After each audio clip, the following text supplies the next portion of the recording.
Good morning, everybody. It is 5 Bullet plus a quote Friday. Now, I'm going to flip-flop this upside down a little bit. I'm going to start with a quote because I think this is so bloody good from Alex Hormozi. And to be honest, I've had it written down for months right at the bottom of my page and I forgot all about it. And as soon as I read it, I was like, oh, yeah, this is so good. I can't wait to tell everybody. Right, here it is. Any skill in the world that you want to get is available for less than £30,000. So any skill that you want to acquire is available for less than £30,000. You can get training to make money. You can get training on anything in the world. What the hell do I mean? What the hell does Alex mean? I'll give you an example. So I wanted to know how to buy a business. I've never bought a business in my life, ever. And so what did I do? I found the most vocal person out there. I found that somebody who has bought over 50 businesses in the last 2 years. And I got in contact with him and said, listen, can you teach me how to do it? He doesn't work one-on-one with anybody. He's never worked one-on-one with everybody. I'm part of his mastermind, but he's never worked one-on-one. Me in a mastermind, it doesn't really work. I don't learn like that. I can't learn. I've got ADHD, or what my wife thinks of ADHD. I get bored really, really easy. We're at a party. She goes, why are you bored? Why are you bored with your friends and family? I don't know. I get bored. I don't know. I don't know. Anyway, so in a classroom, that's not me. I can't learn. I can't keep concentrating. All of a sudden, I realize I'm going thinking about other things. And so I got in contact with a guy and said, listen, can you work one-on-one with me? Can you please teach me how to acquire a business? What do I need to do? You give me steps to do and I'll bloody do them. But can it be an hour? And so he got back to me and said, yeah, I can do it for £10,000. £10,000 and we give you 26 lessons, 26 hours for the year. Brilliant. Guess what? I've used 5 of them, paid him 10 grand. But why? Because within 5 hours, I'd learn everything I needed to know. Don't get me wrong, I can get better and better and better. But I had the skills to go out there and buy a business. I bought Wrexham. And boom, there we go. We've got a business that is going to be generating £150,000 profit a year. And I bought it. The money I put in was £24,000. That is it. Why? Because I acquired the skills. So what I'm saying, if you want to learn pay-per-clicks marketing, if you want to learn Facebook marketing, if you want to learn SEO, whatever, you can go out there and you can get in touch with the very, very best person and you can say, excuse us, mate, dude, dudette, teach me how to do this. I'll pay you. And like Alex says, he paid Grant Cardone £30,000 for an hour of his time. And he also paid this Facebook ads expert £6,000 for, I don't know how long it was. It wasn't very long. It was like 3 or 4 hours to teach him Facebook ads. And that has made him over £10 million. So what I'm saying, there is skills that you can acquire for less than £30,000 and they can blow up your business or make a difference to you personally. Can you imagine if you was a pay-per-clicks expert, how much you could make? And you can do that. You can be the expert. You just need to learn from an expert or from somebody who's in front of you. So any skill that you want to acquire in the world is available for less than £30,000. And you can turn that into a £10 million a year business. That's what Alex Hormozi says. Don't get me wrong. You need to educate yourself how to turn that skill into £10 million, but it is possible. It is without doubt possible. You can have a pay-per-clicks agency, a Facebook marketing agency, and not just do it for one person, but do it for multiple people. So you can do that. And the skills are out there. People are willing to help you if you pay them. Right. Okay. So let's get on to 1, 2, 3, and 4, and 5. Number 1, don't buy yourself into a room, earn yourself into a room. Feel like you belong in that room by earning the privilege. This was on the My First Million podcast from a guy called Andrew Wilkinson. Andrew Wilkinson owns a holding company called Tiny. They basically buy loads of businesses. And now I think the market cap at the minute is $600 million at the minute. So incredible businessman. And he was basically saying that he subscribed to this agency where you could pay to be in any room, because if you've got enough money, you can buy yourself into a room. So he was talking about that he said that he loves movies. And so this company said, well, I'll tell you what, if you love movies, because this company fulfills your dreams, basically, whatever, Richmond's dreams. And so they basically take away the no. So if you want something, you get in. He said, well, the company said to him, well, do you want to go to the Oscars? And he said, well, yeah, go on. It's pretty cool. And so he paid £500 for a haircut. He's paid a stupidly expensive waistcoat and dress for his wife and stuff, and spent a hell of a lot of money. Went to the Oscars, went to this after party where he said there was only A and B celebrities in there. He said everybody was there that you knew, and he was talking about people who was at the bar. Him and his wife was just there, and he's quite a people person. So he was going around talking to people, introducing himself. And he said that you can absolutely glaze over. You could see people glazing over as soon as he mentioned that he wasn't in the industry, that he wasn't in movies. And why? Because he bought himself into the room. He didn't earn himself into the room. So since then, well, after that party, he realized that during the party, he realized that people weren't interested in him as a person. So because they just were celebrities, it was a mismatch. And so what he did was he just started people watching, that's it, and went into his own little shell and stuff. And he realized that from now on, I'm going to earn myself into any room. I don't want to buy myself into a room because I can buy myself into any room. I want to earn myself into these rooms. And so what he did was I don't think it was on purpose, but he's bought a company to do with acting now. And so when he does go to the Oscars again, he's earned himself into that room because it's a talent agency or something. And so he can talk to the people in there. And so his big takeaway was, don't buy yourself into rooms, earn your way into a room. And I love that. I thought it was a great, great, beautiful takeaway. Number 2, it's going to be very, very simple and straightforward. You are not a tree. You can change. I absolutely love this. So whatever it is, whatever your downsides, because I know that I was talking to the wife this morning, and I can be quite, I think the word is condescending. Or talk down to, I don't mean to talk down to people, but she said that I talk down to her sometimes because I was like, what? I used to do that when you was at work. But yeah, I said, the one job you had, and you didn't do it. And she said to me, that's really condescending.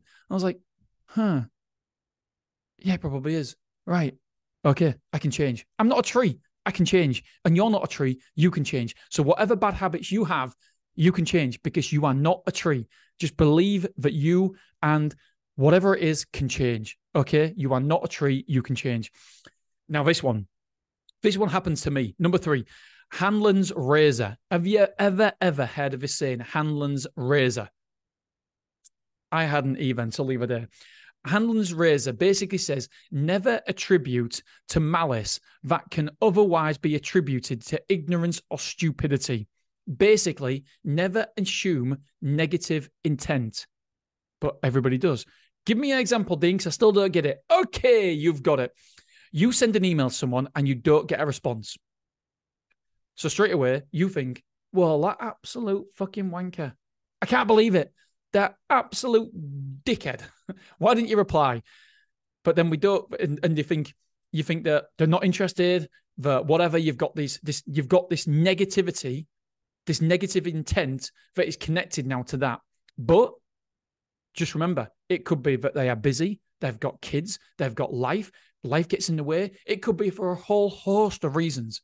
So never, ever assume negative intent because there's a whole host of reasons. So that's called Hanlon's razor. Now, this happened to me in the week. For those of you who know me, I am shocking at getting back in touch with people. Text messages, emails, DMs, whatever it is. I don't know what's wrong with me. I am terrible at it, absolutely terrible at it.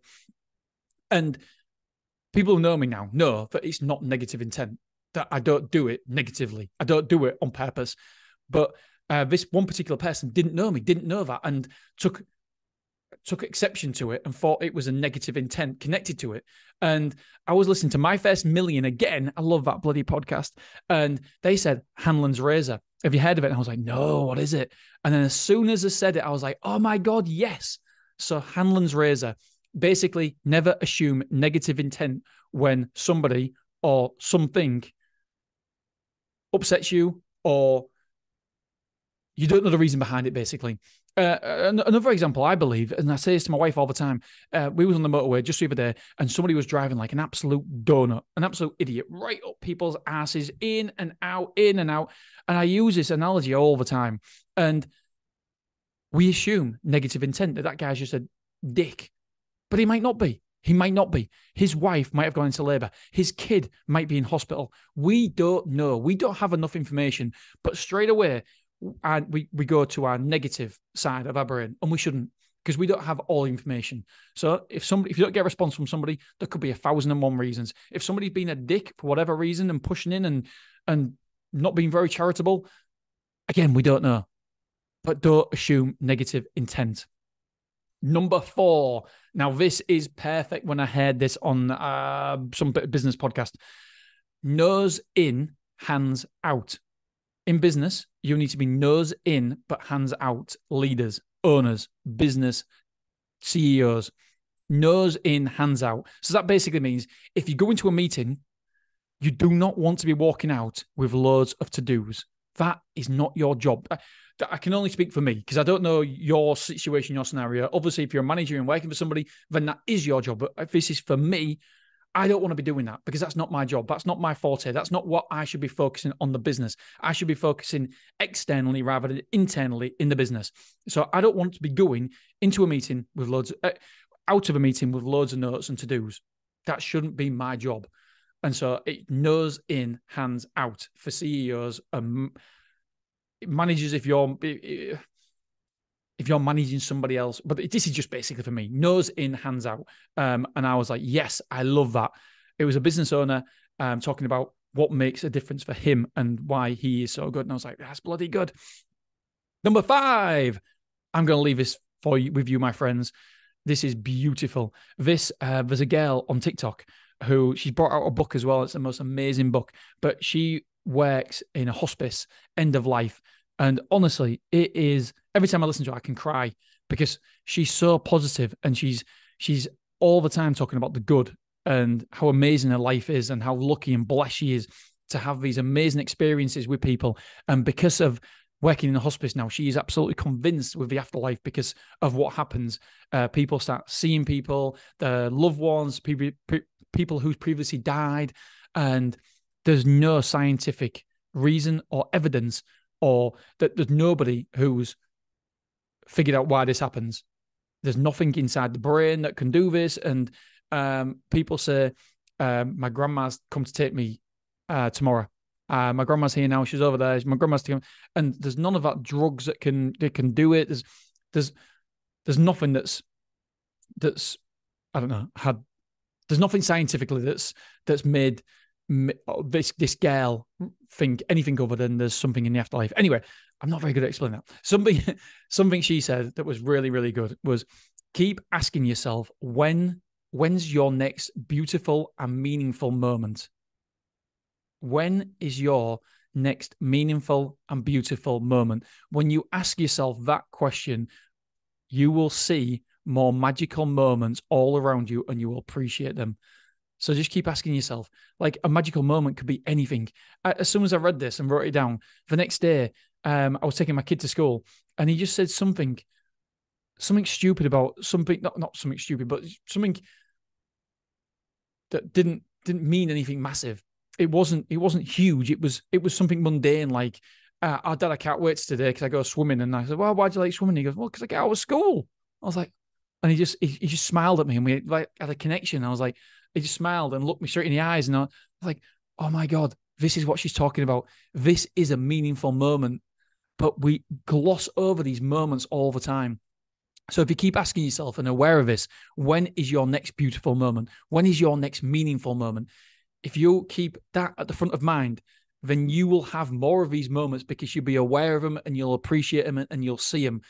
But without asking yourself that, you kind of don't appreciate it. And I don't appreciate it either. It just gets glossed over with the day-to-day life and running around, always busy. So just keep asking yourself, when is the next meaningful moment this weekend? When's the next beautiful moment? And I promise you, it'll be all around you. There'll be moments, there'll be little moments in every single day that are beautiful. And we just gloss over them. Life is giving us a gift, a present every day, and we just don't pick it up. We don't see it. But the more we ask ourselves this, the more we'll appreciate it, the more we'll see it. All right, my friends, that is it. I'm going to leave you for the weekend. I love you guys. I appreciate you guys. Thank you so much for listening to me rabbit on about this 5 Bullet Friday.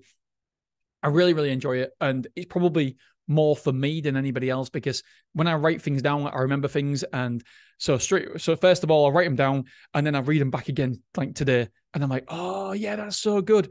And I do think it makes me a better human being, and it keeps me accountable to being better. Like straight away, one thing today, you are not a tree, you can change. I'm like, yeah, I can change. I don't mean to talk down to people, but I can see what you mean, Claire, when you said, well, you haven't done it. Why haven't you done it? I'm like, yeah, I shouldn't do that.